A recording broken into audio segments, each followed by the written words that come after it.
Le Rama Chandramara est un petit poisson asiatique, un petit poisson-chat. La taille adulte est de l'ordre de 6-7 cm, donc ça reste un petit poisson.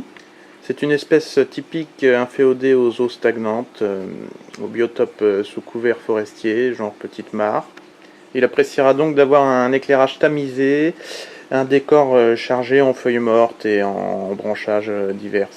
C'est vraiment l'idéal pour accompagner un petit labyrinthidé, surtout qui va occuper principalement la zone inférieure de l'aquarium, donc ça fait un bon complément. Et je pense que c'est vraiment une espèce qui va compléter, qui va être très intéressante à observer avec du petit beta imbellis par exemple, du trichopsis, du pseudosphomenus. Pour ce qui est de la qualité d'eau, il n'est pas trop difficile, on n'est pas obligé d'avoir une super filtration, il supporte aussi assez facilement d'avoir une dureté un peu plus élevée que ce dont il a besoin à l'origine.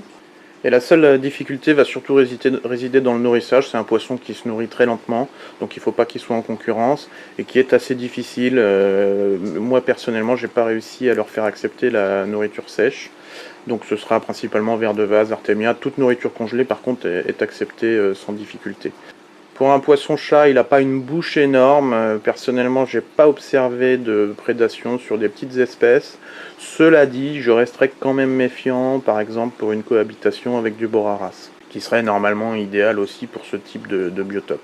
Je conseille de les maintenir en groupe d'un minimum de 6 individus. C'est pas vraiment un poisson de banc, hein, mais il préfère être maintenu en groupe. En nombre inférieur, il y aura une petite dominance qui s'exprimera, qui pourra être gênante pour les sujets dominés. Pour un petit groupe, un volume de 60 litres sera suffisant pour leur maintenance.